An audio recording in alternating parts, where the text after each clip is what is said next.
சாரல் என்ற தலைப்பில் அகில இந்திய பல்கலைக்கழகம் சார்பில் தேசிய இளைஞர்கள் திருவிழா சென்னை செம்மஞ்சேரியில் உள்ள சத்யபாமா நிகர்நிலை பல்கலைக்கழகத்தில் மாணவர்களின் கலை நிகழ்ச்சிகளுடன் வெகு விமர்சையாக கோலாகலமாக துவங்கியது. தொடர்ந்து 5 நாட்கள் நடைபெறும் இந்த கலை திருவிழாவில் மாணவர்கள் குழுவாக அவரவர் திறமைகளை வெளிப்படுத்தி வெற்றி பெறும் நிலையில் வெற்றி பெறும் அணிகளுக்கு பதக்கம் மற்றும் கோப்பைகள் வழங்கப்பட உள்ளது.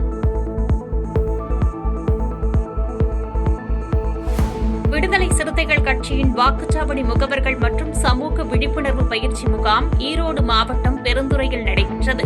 இதில் பங்கேற்ற பின்பு செய்தியாளர்களை சந்தித்த அக்கட்சியின் மாநில செயலாளர் சுசி கலையரசன், தமிழர்களை ஒடுக்க நினைக்கிற தமிழர்களின் அமைப்புகளை இந்த தமிழ் மண்ணிலே, தமிழ்நாட்டிலே, தேர்தலில் விரட்டி அடிக்க வேண்டும் என்று தென்னிந்தியாவிலே சங் பரிவார அமைப்புகளை இந்த தமிழ் மண்ணிலே, தமிழ்நாட்டிலே, தென்னிந்தியாவிலே காலூன்ற விட முடியாது என்ற அளவிலே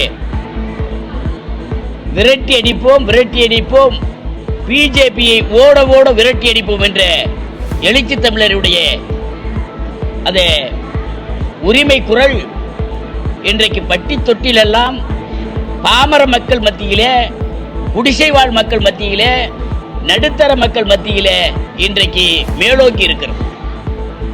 எழுச்சி தமிழர் யாரை காட்டுகின்றாரோ அவர்தான் இந்த நாட்டை ஆள வேண்டிய வாய்ப்பை பெறுவார்கள் என்ற அளவிலே இன்றைக்கு மக்கள் எழுச்சி பெற்றிருக்கின்றார்கள். ஈரோட்டில் தமிழக வெற்றி கழகத்தின் தலைவர் விஜய் முதலமைச்சராக வேண்டும் என கூறி அப்பகுதி பெண்கள் 150 பால் குடங்கள் எடுத்து பேரணியாக வந்து அருள்மிகு மாகாளியம்மன் கோவிலில் அம்மனுக்கு பாலாபிஷேகம் செய்து வழிபட்டனர். இந்த நிகழ்வில் தமிழக வெற்றி கழகத்தின் ஈரோடு மாநகர மாவட்ட செயலாளர் விஜய் பாலாஜி மற்றும் கட்சியின் முக்கிய நிர்வாகிகள், தொண்டர்கள் என பலரும் கலந்து கொண்டனர். திருவள்ளூர் முகமது அலி தெருவை சேர்ந்த மாநகர ஓட்டுநர் குமரேசன் நேற்று முன்தினம் வேலைக்கு சென்றிருந்த நிலையில் அவரது மனைவி வீட்டில் தூங்கிக் கொண்டிருந்த போது வீட்டில் நுழைந்த மர்ம நபர்கள் பீரோவை உடைத்து அதிலிருந்த 25 சவரன் தங்க நகைகளை திருடிச் சென்றுள்ளனர். பின்னர் இதுகுறித்து தகவல் அறிந்து வந்த போலீசார் மோப்பனாய் உதவியுடன் தீவிர விசாரணை நடத்தி வருகின்றனர்.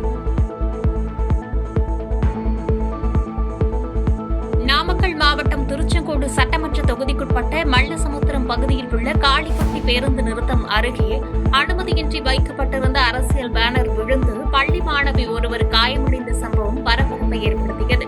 இந்நிலையில் இந்த பேனர் முறையான அனுமதி பெறாமல் சாலையோரத்தில் வைக்கப்பட்டிருந்ததாக பொதுமக்கள் குற்றச்சாட்டு தெரிவித்துள்ளனர். மத்திய கிழக்கு நாடுகளில் ஏற்பட்டுள்ள பதற்றமான போர் சூழ்நிலை காரணமாக சமையல் எரிவாயு விநியோகத்தில் தட்டுப்பாடு ஏற்பட்டுள்ளதால் விறகு அடுப்பில் சமைப்பதற்கு உணவகம் உரிமையாளர்கள் தயாராகிவிட்ட நிலையில் கடலூரில் விறகுகள் விற்பனை அதிக அளவில் தொடங்கியுள்ளது. நாள்தோறும் தங்களிடம் விறகு வாங்குபவர்களை விட தற்போது கூடுதலாக விறகுகளை வாங்கிச் செல்வதால் தங்களுக்கு நல்ல லாபம் கிடைப்பதாக விறகு விற்பனையாளர்கள் தெரிவிக்கின்றனர். தருமபுரி கக்கஞ்சிபுரம் கிராமத்தின் பெயரை கக்கஞ்சிபுரம் என தன்னிகரில்லா ஒரு தலைவரின் பெயரை மாற்றியுள்ளதாக புகார் எழுந்துள்ளது.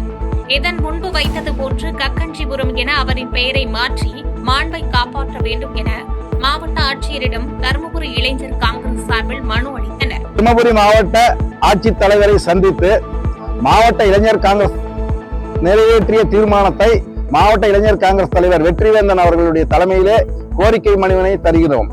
இந்த எங்களுடைய கோரிக்கைகள் என்னவென்றால், திருநெல்வேலியிலே பிறந்து